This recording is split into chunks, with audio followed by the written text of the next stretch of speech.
qui est un point important dans Rosh Hashanah dont on parle beaucoup, qui est la notion de Teshuvah.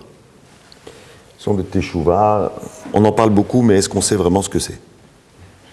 C'est un espèce de leitmotiv dans le discours religieux. La Teshuvah, c'est bien, c'est important, et c'est très important de faire Teshuvah, nous devons tous faire Teshuvah. Et nous avons... alors d'abord, pourquoi est-ce que c'est tellement important à Rosh Hashanah, la Teshuvah? C'est parce que, quoi qu'on en dise, la Teshuvah, c'est, ou plutôt Rosh Hashanah, c'est une fête qui est beaucoup plus une fête tournée vers l'avenir. On a l'habitude de la décrire comme le bilan, faire le bilan d'une année, se poser pour faire le bilan. C'est pas tellement ça, parce que si c'était ça, Rosh Hashanah n'aurait pas lieu le premier jour de l'année, il aurait lieu le dernier jour de l'année qui précède. Or, il n'a pas lieu le dernier jour de l'année qui précède, mais le premier de l'année qui commence.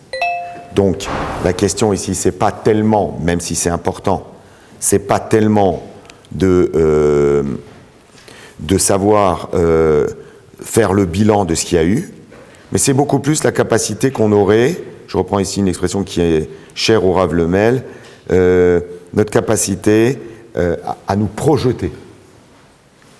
Et j'aime bien le verbe projeter parce que, en fait, ça renvoie à la notion de projet. Et au sens propre du terme, ça veut dire aussi se jeter en avant. Se jeter par avance. Projeter, se jeter devant. Donc c'est vrai que, d'une certaine façon, on pourrait dire que Rosh Hashanah est beaucoup plus une fête du projet qu'une fête du bilan.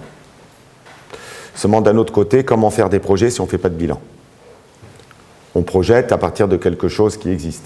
Si on n'a pas fait le point sur ce qui existe, on ne peut pas tellement imaginer ce qui va arriver. Ou alors, on va imaginer, mais dans une espèce de mouvement illusoire qui n'est pas crédible, parce qu'on n'a pas les éléments pour.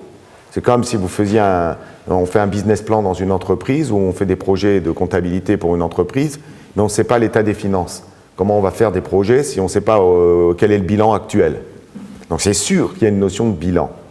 Mais en même temps, d'un autre côté, Rosh Hashanah, c'est beaucoup plus quelque chose qui est une dynamique vers l'avenir.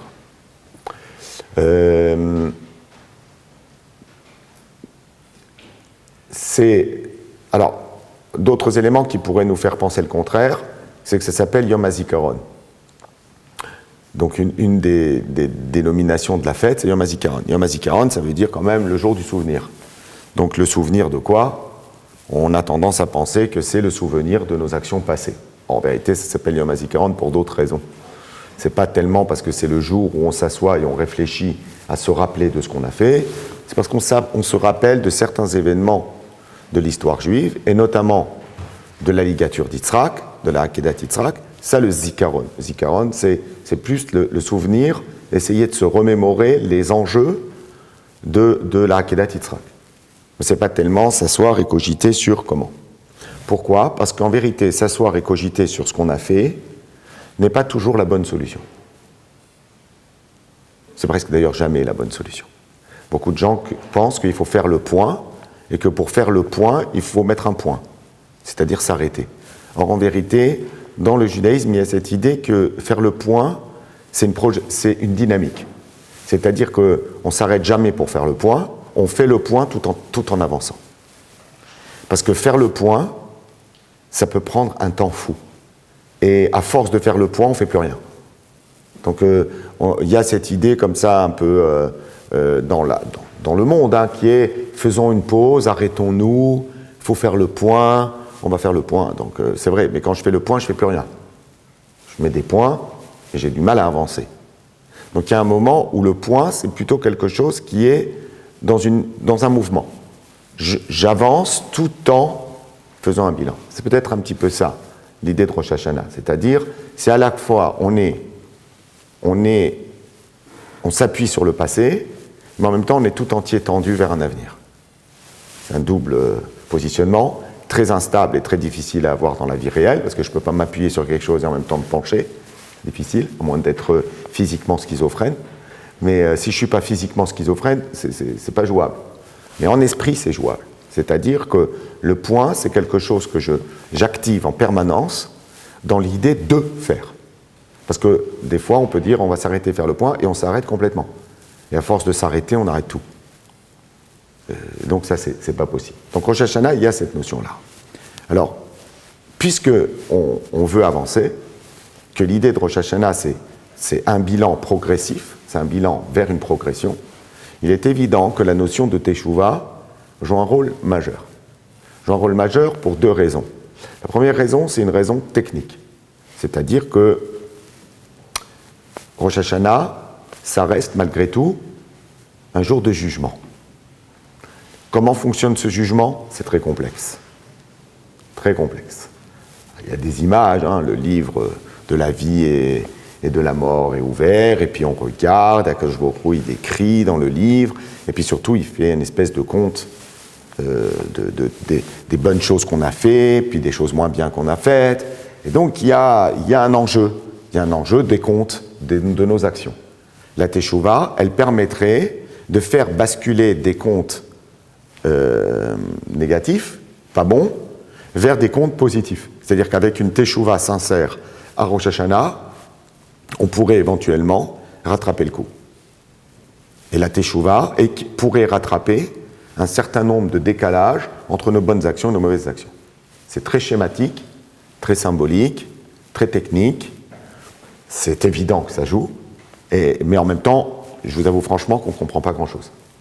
D'accord? Je ne sais pas ce que ça veut dire, je ne sais pas où est ce compte, comment il est fait, je ne sais pas si toutes mes actions bonnes étaient vraiment bonnes, et je ne sais pas toujours si mes actions mauvaises étaient finalement absolument mauvaises. Il arrive des fois dans la vie qu'on s'aperçoive que ce qui n'était pas bon, finalement, c'est pas si mal que ça.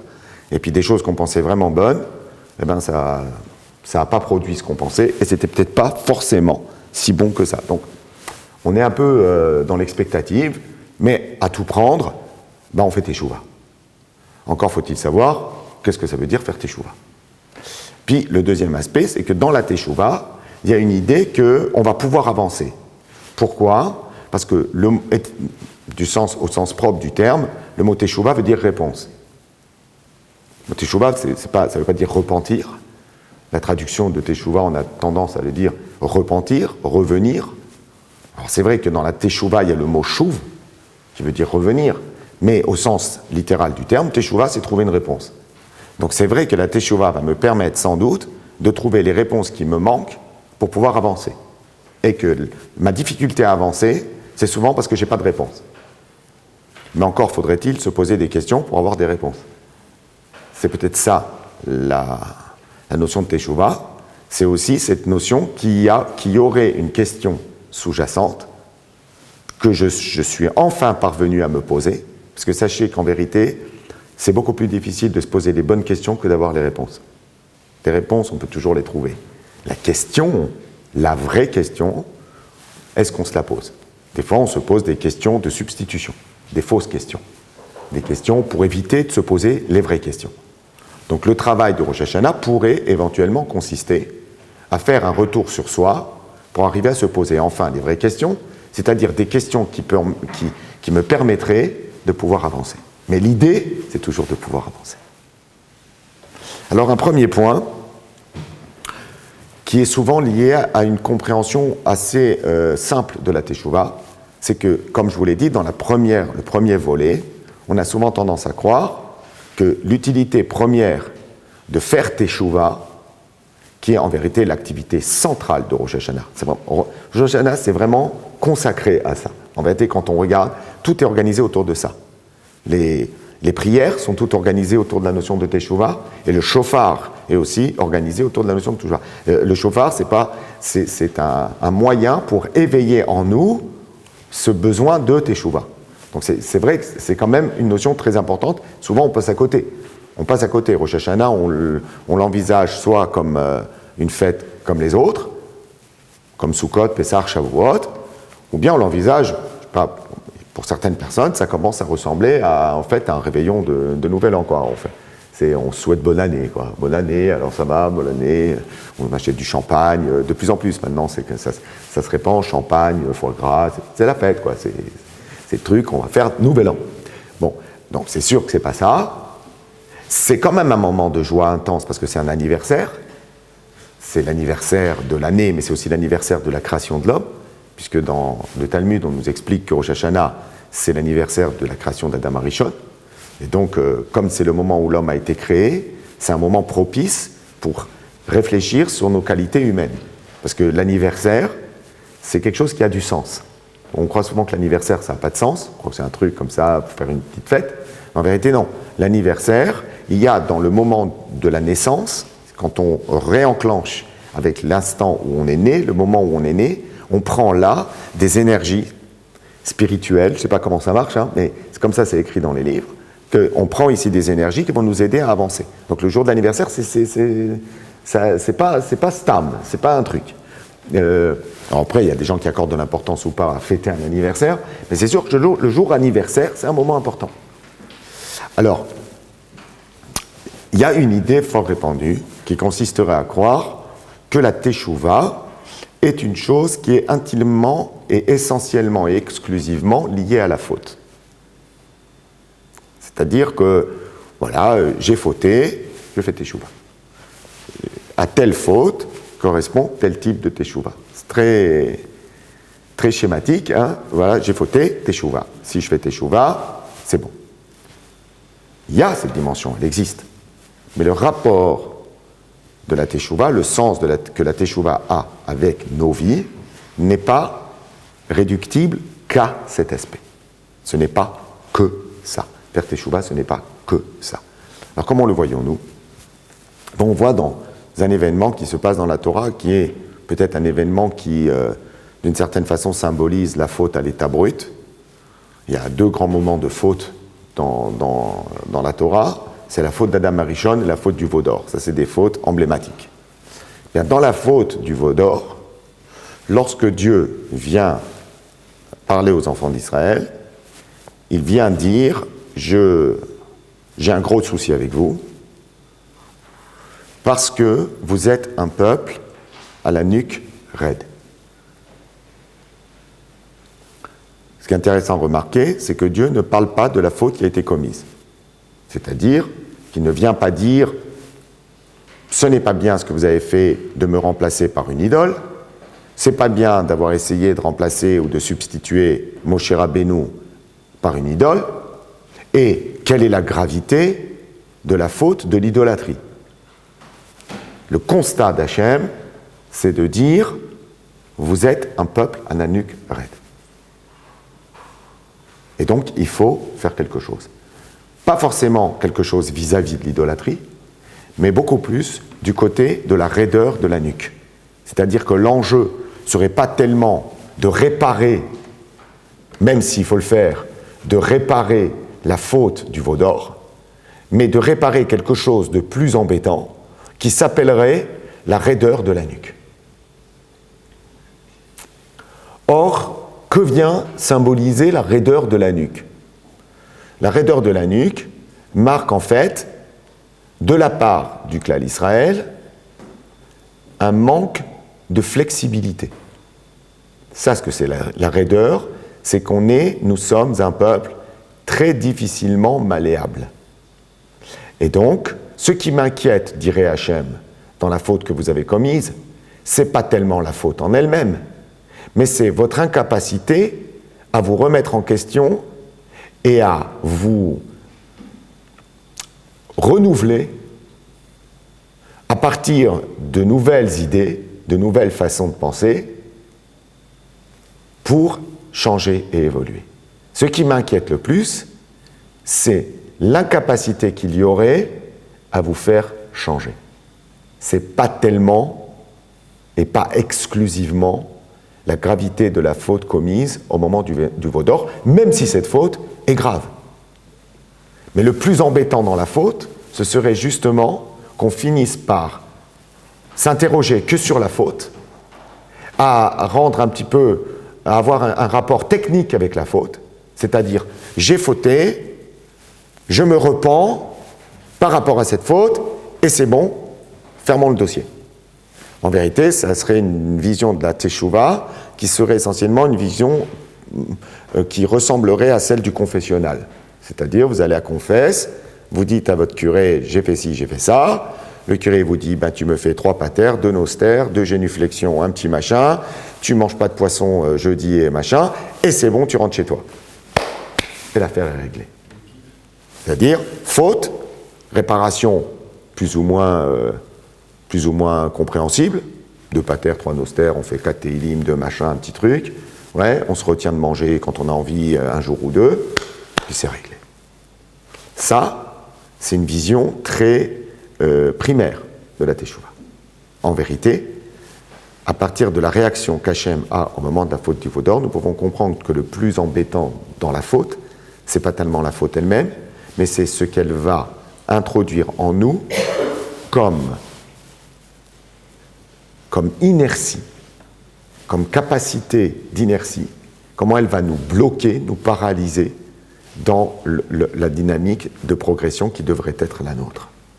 Le plus embêtant dans la faute, c'est que ça nous paralyse. Une fois qu'on l'a faite, on se sent démuni.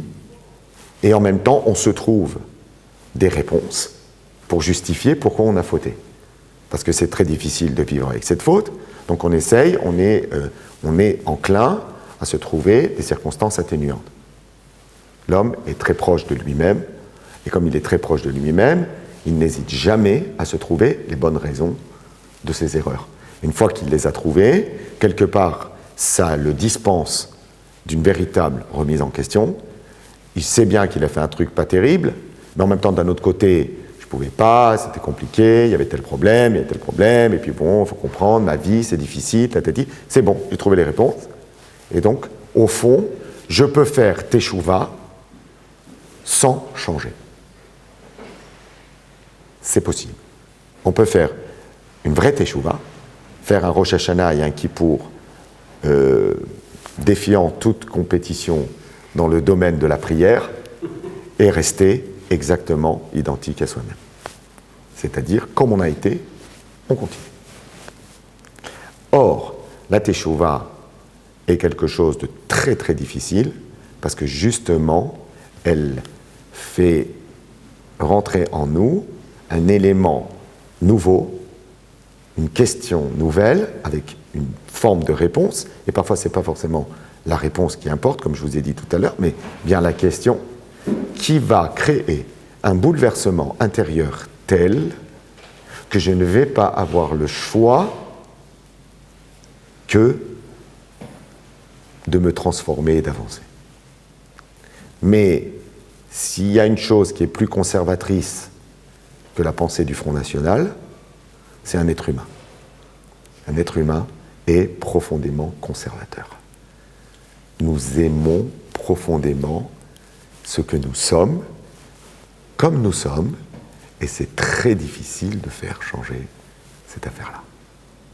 Donc nous restons très fortement campés sur nos positions. T'as remarqué que je ne bouge pas, hein?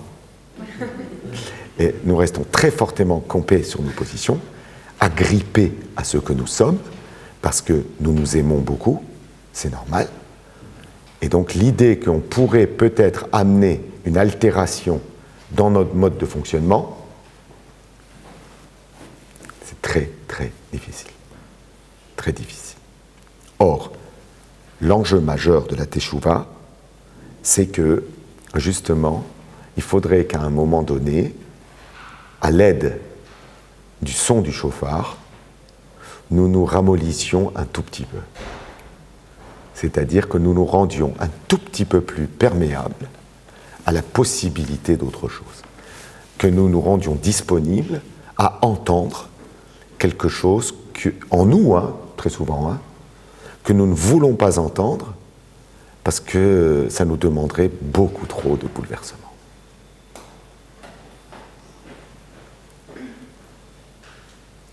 Ça, c'est la fonction, je dirais, vraiment fondamentale de la teshuva.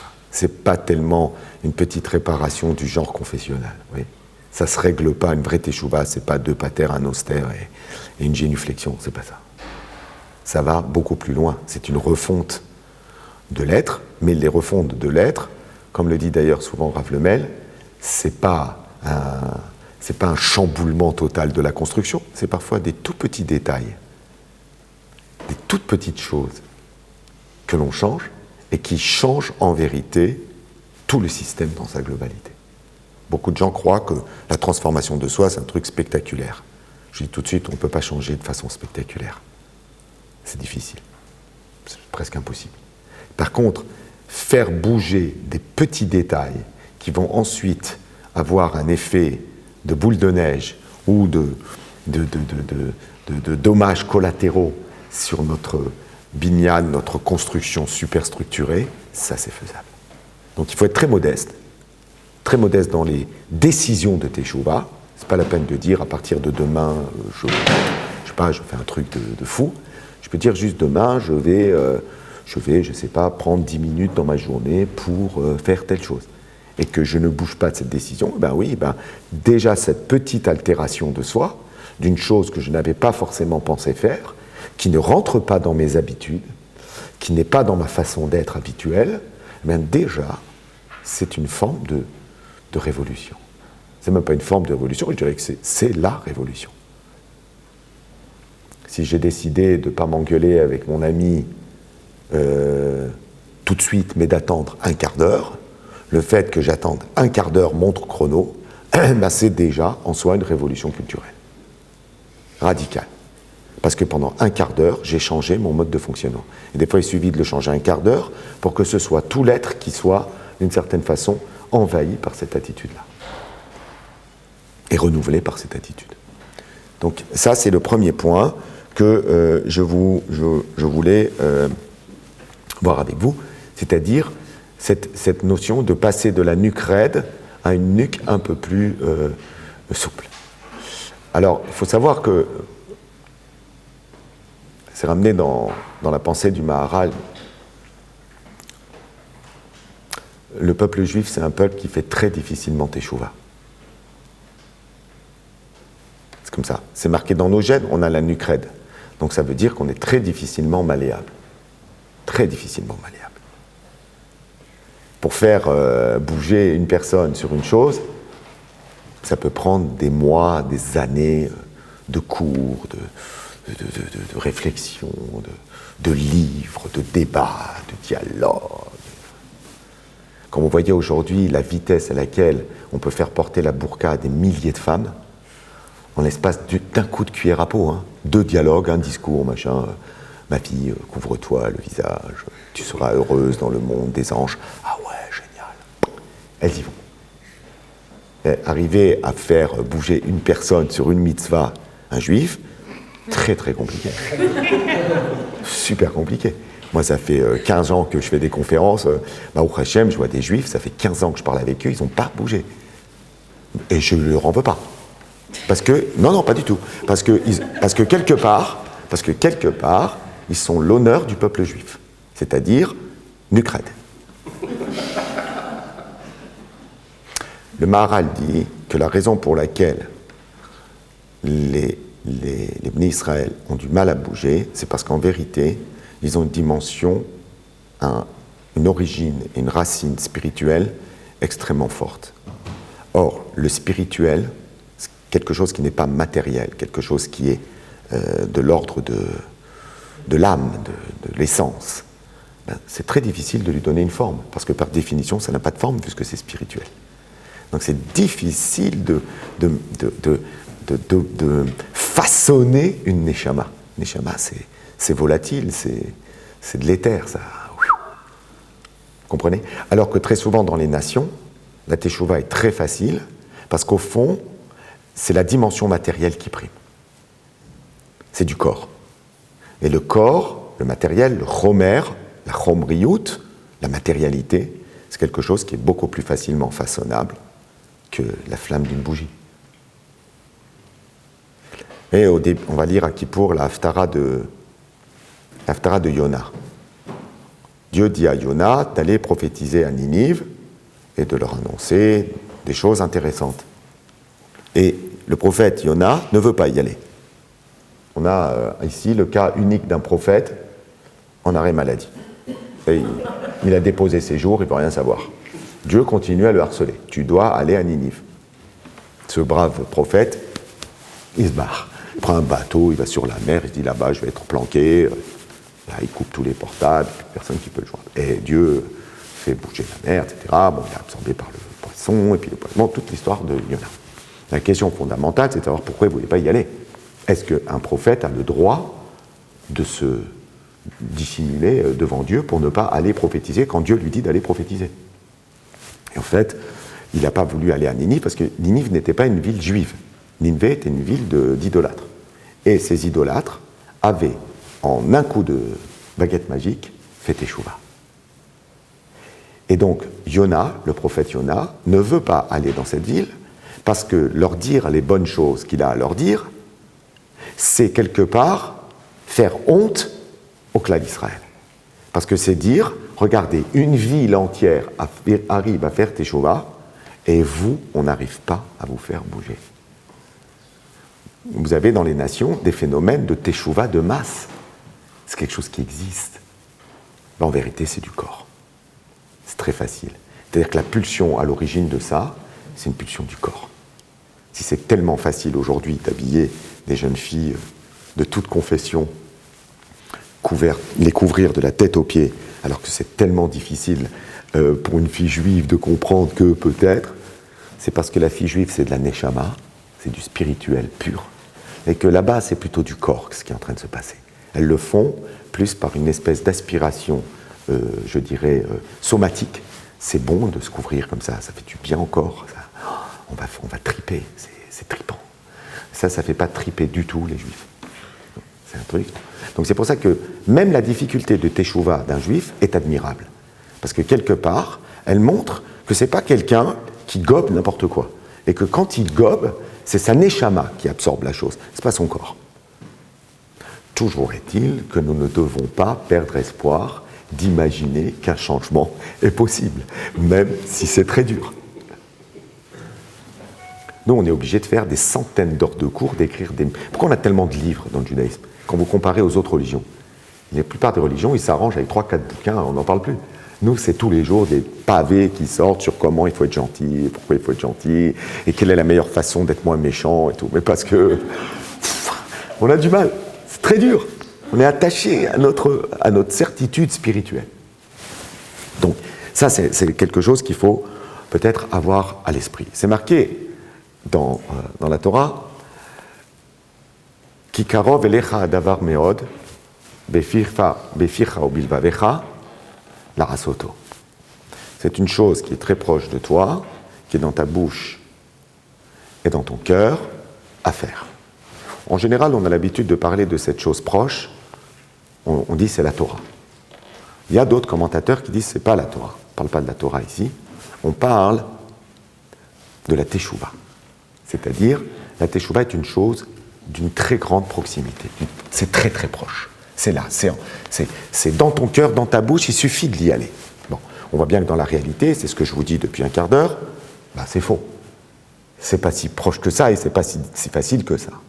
Alors en vérité, la raison pourrait en être que justement, c'est tellement proche que c'est difficile. C'est-à-dire, c'est tellement facile que c'est difficile. Alors, qu'est-ce qui est tellement facile? Alors, pour là, il faut arriver à comprendre une notion qui est très importante et qui est l'idée de qu'est-ce qu'on fait quand on fait Teshuvah? Ou plutôt, qu'est-ce qui s'est passé dans la faute qui implique qu'il faut qu'il y ait une Teshuvah? Je m'explique. La faute crée, au départ en tout cas, une forme de nécessité de Teshuvah. Alors je emploie le mot faute, j'aime pas tellement ces mots, mais enfin faute, ça veut dire en fait ce qui dysfonctionne. On va dire globalement ce qui dysfonctionne, ce qui n'est pas bon que je fasse pour moi, et puis aussi pour Hachem. En fait, la faute, c'est un événement qui va générer une forme d'éloignement avec moi-même. C'est-à-dire qu'en fautant, je m'exile de moi. Il y aurait en nous une origine fondamentale, essentielle, qui est notre être premier. Alors, c'est difficile à schématiser. En réalité, il y a une façon très simple de voir quel est cet être fondamental, prenez une photo de vous quand vous aviez 2 ans. Regardez cette photo, observez le sourire, et vous verrez qu'effectivement, il y a eu un moment où les choses étaient plus simples. Et où vous étiez quelque chose d'absolument harmonieux avec vous-même. Cette harmonie première, ce sont les expériences de la vie, ces vicissitudes, ces difficultés, ces missionnotes, ces épreuves, etc., qui font que parfois on ne fait pas les bons choix et qu'on commence à se mettre à distance de soi. L'une des définitions possibles de la faute, c'est ça. C'est-à-dire un moment où je m'éloigne de moi, ou d'une certaine façon, je commets un acte dans lequel, au fond du fond de moi-même, je ne me reconnais pas. Et c'est d'ailleurs la raison pour laquelle la Torah dit « En adam choté la mipnei shenichnas bo ruach shtut » un homme ne commet de faute que parce qu'il y a un ruach shtut, alors on va traduire ça comme un vent de folie, mais en vérité, shtut en hébreu, ça veut dire déviation. La cite, dévier, sortir de la voie. En fait, un homme n'est capable de fauter que parce qu'il a dévié de lui-même. Il est sorti de lui. À un moment, il s'est éloigné de ce qu'il est essentiellement. Et d'ailleurs, le Rambam dit que l'une des dimensions de la Teshuvah, dans le process de la Teshuvah, c'est qu'à un moment, l'homme qui fait Teshuvah doit se dire, en pensant à l'acte qui n'était pas bon, je ne me reconnais pas dans cet acte. En se disant qu'il ne se reconnaît pas dans cet acte, quelque part, il se reconnaît lui. Puisque maintenant, quelque part, il s'est réapproprié son identité. Donc la faute est, d'une certaine façon, cette méconnaissance de soi, cette distance mise entre nous et nous-mêmes. Il y a d'ailleurs, je dirais, dans la faute, ce ruach shtut, cette espèce de vent de folie, il y a quelque chose de grisant. C'est ça qui est bon dans la faute. C'est marqué « Un adam choté velolo ». Ça n'existe pas qu'un homme faute pour fauter. Il faute parce qu'il a un kiff. Bah oui, ça n'existe pas de fauter gratuitement. L'acte fautif gratuit, c'est une illusion. Ça ne marche pas. Un homme faute parce qu'il a un plaisir dans cette faute. Un adam choté velolo. Un homme, quand il faute, c'est pour lui. Il a un plaisir. C'est quoi ce plaisir ? Moi, je comparerais ce plaisir à une forme d'ébriété. C'est-à-dire que dans la faute, il y a quelque chose de grisant qui me fait m'oublier moi-même. Et donc, l'éloignement que la faute crée avec moi, c'est ça qui est jouissif. Alors, plus on a de conscience morale, plus à un moment on va dire « Ouais, mais quand même, je ne peux pas me perdre de vue à ce point-là, ça ne se fait pas, c'est pas moi, ça, je ne me reconnais pas. » Oui, après coup. Mais au moment où on le vit, on déconnecte de soi. On dirait aujourd'hui, on lâche prise. Ouais, truc qui marche bien, lâcher prise. Lâcher prise de quoi ? Lâcher prise de soi-même. On se lâche soi-même. La faute, en fait, ce qu'on est en train de se dire quand on fait une faute, c'est « lâche-moi ». On se dit à soi-même « lâche-moi ». Laisse-moi être sans moi. Que je puisse à un moment me révéler hors de moi. Ça. Or, pour le judaïsme, et c'est ça qui en fait une religion très déprimante, c'est que, je plaisante, mais enfin, c'est une religion difficile, c'est que on n'envisage pas la possibilité de se déconnecter de soi-même. C'est-à-dire, un état d'ébriété morale n'est pas concevable. Notre but dans la vie, c'est d'essayer autant que possible de recoïncider avec soi-même. Ça ne veut pas dire qu'on exige que nous soyons cohérents avec nous-mêmes. Qui est cohérent avec lui ? Personne. C'est impossible. La cohérence, c'est fait pour les anges. Nous sommes des êtres compliqués, complexes, riches, avec plein de choses qui se contredisent. Mais nous sommes nous. C'est-à-dire qu'à l'intérieur de ces contradictions, nous vivons avec nous-mêmes. Nous essayons d'être en connexion avec soi. Au moment de la faute, quelque part, je me suis perdu de vue. me perds de vue. J'ai du mal à me retrouver. Ouais. C'est pas pour rien que dans le jargon traditionnel, souvent, il s'est perdu dans la faute, je me suis perdu, je suis perdu. Ouais. Qui s'est perdu? Je suis là. Oui, mais c'est pas parce que je suis là dans mon corps que je suis là dans mon être. Et donc, la teshuva, ce pourrait être un processus de recheminement vers soi. C'est ça que l'on fait lorsqu'on revient. Les gens pensent qu'on revient à Dieu, on revient à la Torah, oui, dans un deuxième temps. Mais la première chose vers laquelle on revient, c'est soi-même. Donc, une des questions fondamentales que l'on pourrait se poser, c'est: est-ce que j'ai vraiment envie de me rencontrer? C'est une question qui a l'air de rien, mais qui en vérité est très importante. Regardez dans les expériences que vous faites quand vous ne travaillez pas, par exemple. Parce que quand on travaille, déjà, on est déconnecté de soi, puisqu'on est dans le travail.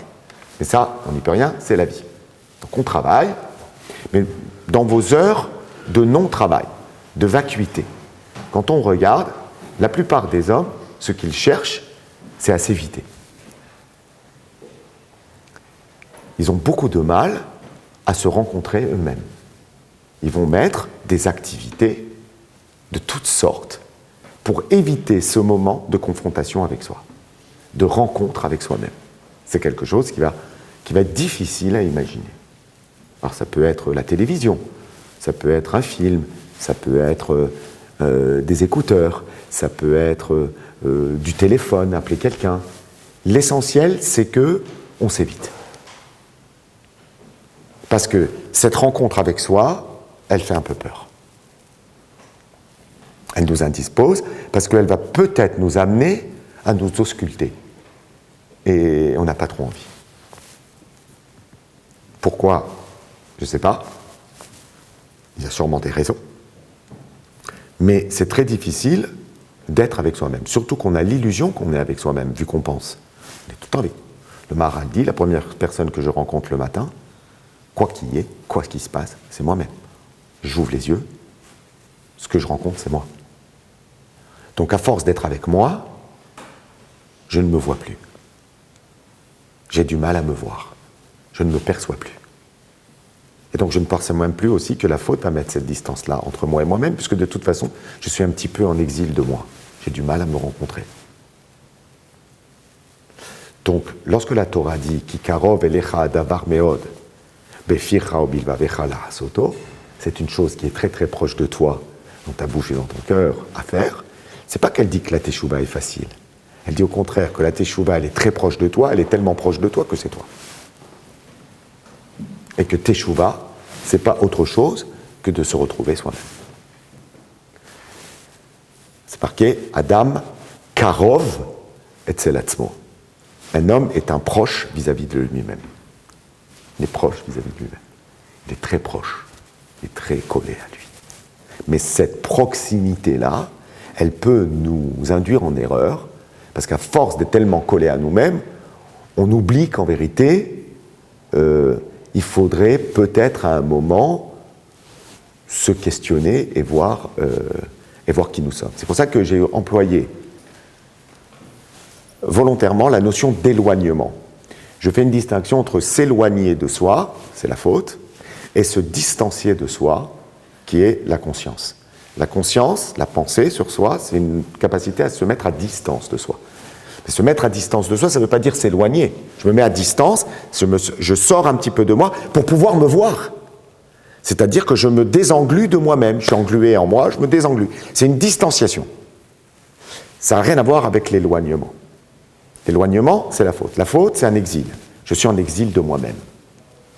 Donc par la distanciation, c'est ça qui est intéressant, par une distance vis-à-vis de moi, je peux me mettre à penser à moi et à réfléchir sur ce que je pourrais faire pour me sentir mieux et en dehors de cet exil que j'ai avec moi-même. Ça, c'est la teshuva.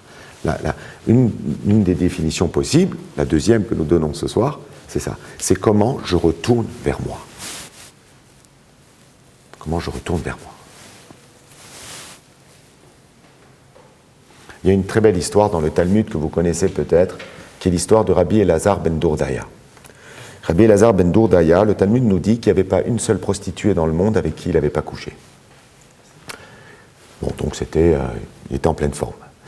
Et donc, un jour, il entend qu'est arrivé dans un village derrière l'océan très lointain, une nouvelle prostituée qui coûte très cher.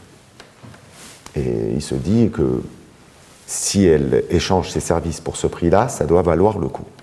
Donc Elazar ben Dourdaya, il fait le chemin, part en voyage, et il va à la rencontre de cette prostituée. Il va, et il a donc une relation avec elle. Je vous passe les détails un peu scabreux, vu que c'est enregistré, hein, donc pas... mais je vous dis en substance le fond.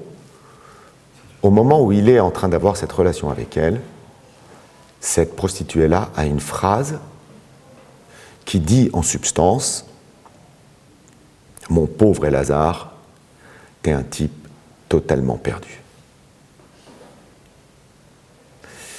Et ton insignifiance, tu es devenu tellement insignifiant, c'est ça que veut dire l'idée qu'elle dit, mais je ne vous dirai pas ce qu'elle lui dit parce que ça ne se fait pas. Tu es devenu tellement insignifiant que de toute façon, ta vie, elle est impossible. Il est impossible que tu reviennes à quoi que ce soit. Tu es perdu, tu es fini. On voit, c'est intéressant parce que c'est une prostituée qui lui donne une leçon de morale. Hein. Aussitôt, il a un choc. Venant d'une telle femme, peut-être que si c'était venu d'un rabbin, il n'aurait même pas écouté.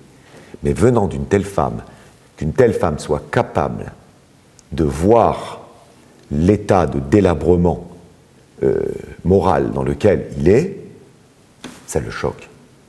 Et donc il sort et il va s'installer entre deux montagnes. Et il interpelle les éléments naturels. Il demande au ciel d'intercéder en sa faveur pour se racheter. Et le ciel dit « Je ne peux rien pour toi ». Alors il demande aux montagnes qui l'entourent, et les montagnes disent « Je ne peux rien pour toi ». Et il demande aux animaux, ils disent « Je ne peux rien pour toi. On a nos problèmes, on ne peut rien pour toi, tu es un cas désespéré ». À ce moment-là, il met sa tête entre ses genoux, il pleure, et avant de mettre sa tête, il dit donc, cette affaire-là, En adavar taloui el abi. La chose ne dépend que de moi. Je ne peux plus me vouer à rien. Plus personne ne peut rien. La seule chose ou le seul être qui peut quelque chose pour moi, c'est moi. Et donc il met sa tête entre ses genoux, il pleure. À ce moment-là, le texte de la Gemara dit que la neshama de Elazar ben Dourdaya s'est envolée et il est mort. Et la voix qui sort pour le dire dit la neshama de Rabbi Elazar ben Dourdaya. Et le Talmud dit il y a des gens qui luttent toute leur vie pour avoir le Olam Haba et il y en a qui l'ont en une seconde. Bon. L'intérêt de l'histoire, c'est ça. En adavar taloui el abi. Tout ce qu'on apprend sur la Teshuvah dans cette histoire, c'est ça. C'est-à-dire qu'à un moment, c'est une affaire qui dépend de moi. Ça ne revient qu'à moi. Et il y a un moment dans un texte du Yalkut Shimoni, on demande à plusieurs instances abstraites, la prophétie, la Torah, qu'est-ce qu'il faut faire quand on a fauté. Alors, par exemple, on va demander à la prophétie, si on faute, qu'est-ce qu'il faut faire? Et la prophétie dit, le programme, s'il suit son cours, c'est la mort. Il n'y a rien d'autre qui peut racheter, il faut mourir. On va demander à la Torah elle dit, il faut amener un korban, il faut amener une offrande. Et ensuite, on va demander à Dieu lui-même. Et Dieu dit qu'il fasse teshuva et il aura une kapara. Il fasse teshuva, c'est la teshuva qui va permettre. Qu'est-ce que Dieu vient dire de plus que la Torah? La Torah dit amène un korban. On sait que quand on amène une offrande, les offrandes sont consacrées, c'est les offrandes expiatoires, mais elles viennent expier une faute qui a été faite involontairement. Une offrande, je ne peux pas amener une offrande pour une faute volontaire. C'est qu'une faute béchogeg. Donc, ce texte du Yalkut, très profond, viendrait nous dire que même la Torah, à un moment donné, ne peut rien pour moi. C'est-à-dire que j'ai beau connaître la Torah, ce n'est pas ma connaissance de la Torah qui va m'amener à régler le problème. Le problème, il est où? Il est en moi. C'est à moi, indépendamment de la sagesse de la Torah, la Torah, elle peut me protéger de la faute. Mais si j'ai fauté volontairement, le seul qui peut vraiment réparer cette faute volontaire, la seule chose qui peut vraiment réparer une faute volontaire, ce n'est pas une offrande. L'offrande, c'est pour les fautes involontaires. Le seul qui peut vraiment réparer cette faute volontaire, c'est moi. C'est à moi d'examiner les raisons pour lesquelles je me suis éloigné de moi-même. Et à ce moment-là, le texte dit, cette teshuva, elle fait kapara, c'est-à-dire elle est megarat al-kiseh hakavod, c'est-à-dire qu'elle touche jusqu'au trône céleste. Elle atteint le trône céleste. On sait que le trône céleste, c'est l'usine de fabrication de toutes les neshamot. Toutes les neshamot, toutes les âmes sont gravées sous le trône céleste. Elles sont chakuka tachat kiseh hakavod. C'est une image, mais on comprend. C'est-à-dire que quelque part, c'est la teshuva qui me permet de réenclencher avec ma neshama première, celle-là même qui est sortie du kiseh hakavod d'Akadosh Baruch Hu. C'est une image, mais ça veut bien dire ce que ça veut dire. C'est-à-dire, la teshuva, c'est celle qui permet de me retrouver. Moi, tel que je suis, et surtout tel que essentiellement je suis. Ce qui est moi. Donc ça, c'est important. Et pourquoi aussi le kiseh hakavod? L'image, j'ai vu dans un commentaire, elle explique que le kiseh hakavod, c'est le trône d'Hachem. Si tant est qu'Hachem ait un trône. C'est des images. Mais n'empêche que le trône d'Hachem, il représente l'unité d'Akadosh Baruch Hu, c'est-à-dire qu'Hachem est un, et l'unicité, c'est-à-dire absolument incomparable à quoi que ce soit. L'unité et l'unicité d'Hachem, le yichud et la hardout, le yichud et la hardout d'Hachem sont les deux caractéristiques d'Akadosh Baruch Hu, unité, unicité.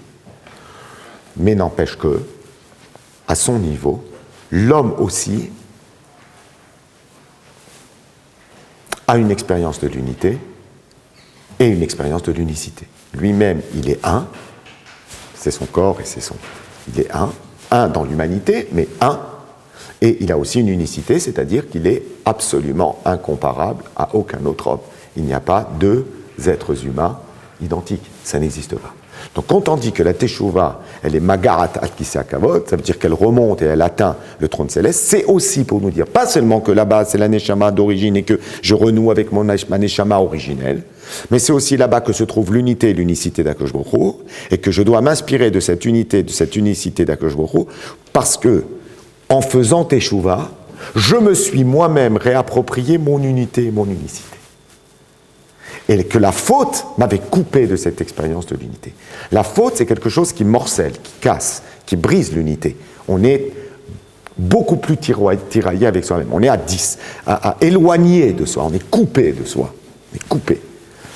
La teshuva, c'est ce qui permet de réparer ça, de recoudre ça, de reformer une unité et aussi de me repenser comme quelqu'un d'exceptionnellement unique. Et d'ailleurs, le fait de penser que nous sommes uniques et irremplaçables et incomparables, c'est ça aussi qui peut nous protéger d'une certaine façon de la faute, parce qu'on se dit que c'est pas normal, c'est pas de notre niveau, ça ne correspond pas à notre valeur que de faire quelque chose qui n'est pas nous. Puisque, vous savez que des fois, la faute, c'est vrai, j'ai dit, on veut être en état d'ébriété avec soi-même, des fois c'est intéressant de s'éloigner de soi. C'est ça qui est intéressant aussi dans l'utilisation des paradis artificiels ou de l'alcool ou de choses comme ça, d'expédients extérieurs. Ce qui est intéressant, c'est qu'on est un peu en dehors de soi. Ça. On se repose un petit peu de nous-mêmes. C'est ça qui peut être reposant. Mais ça peut être aussi l'aboutissement d'un manque d'estime de soi. La faute, c'est quand on a fini de s'estimer. Quand on se dit, bon, après tout, vu le peu que je suis, je peux bien fauter. De toute façon, je ne suis pas grand-chose. Et donc, le glissement vers la faute, il peut venir d'un manque d'estime et de reconnaissance que nous aurions pour nous-mêmes. Donc se réapproprier l'idée de notre unité et surtout de notre unicité, c'est-à-dire que nous sommes des êtres absolument uniques, ben ça nous donne aussi le sens d'une certaine responsabilité, c'est-à-dire je ne peux pas faire n'importe quoi. Quand le Talmud nous dit « Chayav Adam lomar bishvili nivra olam », chaque homme a l'obligation de se dire « Le monde a été créé pour moi », ça veut dire quoi, le monde a été créé pour moi? Ce n'est pas un orgueil excessif, c'est de se dire que si je n'étais pas dans le monde ne serait pas le même. Donc je ne peux pas me permettre de faire n'importe quoi. Parce que si je ne suis pas moi, celui que je dois être dans ce monde, le monde ne va pas réaliser ce pourquoi Hachem l'a fait et ce qu'il attend de moi dans ce monde. Donc Bishvili Nivra Olam, c'est l'affirmation de soi, mais une affirmation de son unicité, c'est-à-dire de ce que j'ai en moi d'absolument unique. Mais c'est à travers cette affirmation qui a l'air d'être une affirmation très orgueilleuse, mais qui en vérité ne l'est pas du tout, que je peux le mieux éviter de me perdre de vue. Parce que je n'ai pas envie de me perdre de vue, vu que je m'estime. Quand j'ai envie de me perdre de vue, c'est parce qu'à un moment, je ne m'estime pas. Donc, je ne suis pas loin de penser qu'à Rosh Hashanah, il s'agit aussi, non pas simplement de faire les comptes de toutes les choses pas bonnes que nous avons faites, mais d'essayer de repenser à tout ce qui, en nous, est fondamentalement bon. Et si je peux m'appuyer sur cette analyse de moi dans tout ce que je peux avoir de qualité, alors je pourrais peut-être imaginer une sortie de crise. Mais imaginer une sortie de crise dans le dénigrement de soi, c'est très difficile. Donc ne vous faites pas leurrer par tous les ratati aviti que vous allez dire, par exemple, à Kippour, c'est pas parce qu'on se donne des coups comme ça qu'on s'aime pas. C'est peut-être juste pour se réveiller. Ouais. Alors, il est où ton cœur? Tu le sens, ton cœur? Il est là, il est où? Ça fait longtemps que tu lui as pas parlé. Il y a des choses fabuleuses dans ton cœur. Il y a des trésors de richesse, des trésors d'inventivité, de créativité. Va les chercher. Regarde une photo de toi quand tu avais 2 ans. Tout était faisable. Ben, tu es ça, tu es toujours ça. On n'a jamais perdu le lien avec ça. C'est ça aussi le shofar. Le shofar, c'est un son tellement primaire. Et justement, on est sorti des mots, parce qu'avec les mots, on ne peut pas tout dire. On aurait beau faire 25 ans d'analyse, les mots ne diraient pas ça. Le son du shofar, c'est justement pour que nous soyons capables de réentendre ce moi profond en nous, que nous étouffons, que nous dénigrons, duquel nous ne voulons rien savoir, duquel nous voudrions prendre nos distances, qu'on a beaucoup de mal à rencontrer. Eh bien, ce son-là, ouais, il casse un peu les barrières, il désinhibe. Ouais, c'est un son qui désinhibe. C'est-à-dire qu'il ne faut pas hésiter à pleurer pendant le shofar. Parce que ça veut dire qu'on a brisé la glace.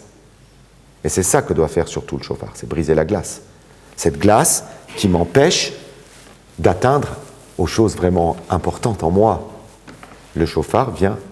Alors bien sûr, Yom HaZikaron, je me rappelle aussi que j'ai des ascendants prestigieux, que je ne viens pas de n'importe où. Donc je me rappelle de la Akedat Yitzhak. Je suis capable de penser jusqu'où peut aller la Messirut Nefesh, le don de soi, le sens du sacrifice. Comment on peut aller, sans bien sûr toucher à la vie, mais jusqu'où on a un potentiel dans Avraham et dans Yitzhak et dans tous les Avot, oui. On a un potentiel dans lequel puiser. C'est pas seulement un potentiel perso, c'est un potentiel aussi qui est notre histoire, parce qu'on ne peut pas non plus se construire sans racines, on ne peut pas se construire sans passé, on ne peut pas se construire sans des références, on ne peut pas se construire sans des ascendances. C'est d'ailleurs, vous savez qu'il y a 2 expressions. On dit, l'homme il est obligé de se dire chaque jour, Bishvili Nivra Olam. Ouais.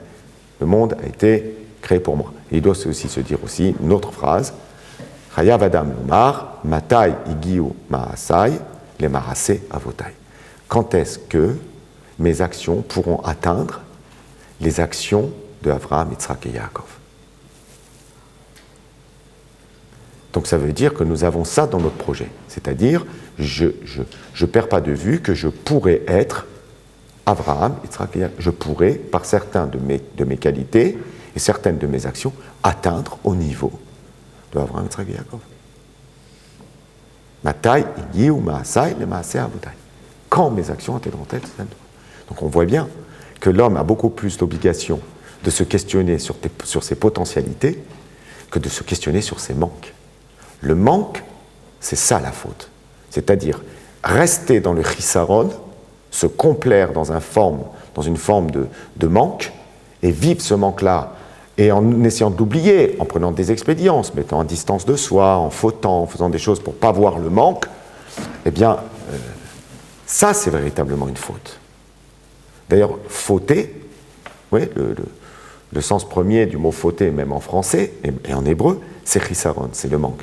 Fautif, ça veut dire que c'est manquant, il manque quelque chose.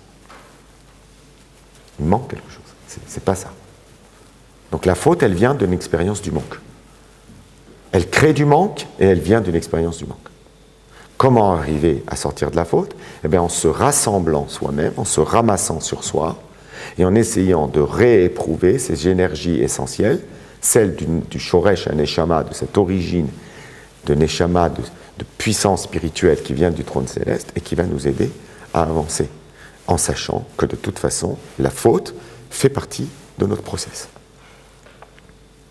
Le Maharal explique une chose très importante. Il dit la Teshuvah n'existe que parce que nous sommes des êtres qui vont fauter. Et pourquoi nous fautons? Parce que nous avons un corps. Nous ne sommes pas de pures idées.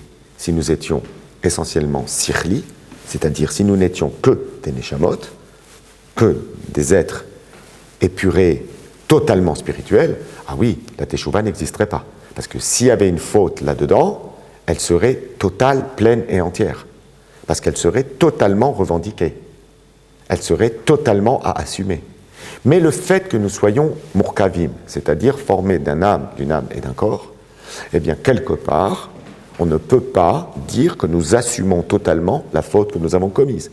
Quelque part, il y a dans la faute que nous avons commise quelque chose qui nous a dépassés. Et ça vient de quoi? Ça vient du fait que nous ne sommes pas de nature totalement spirituelle, mais que nous sommes de nature spirituelle et matérielle.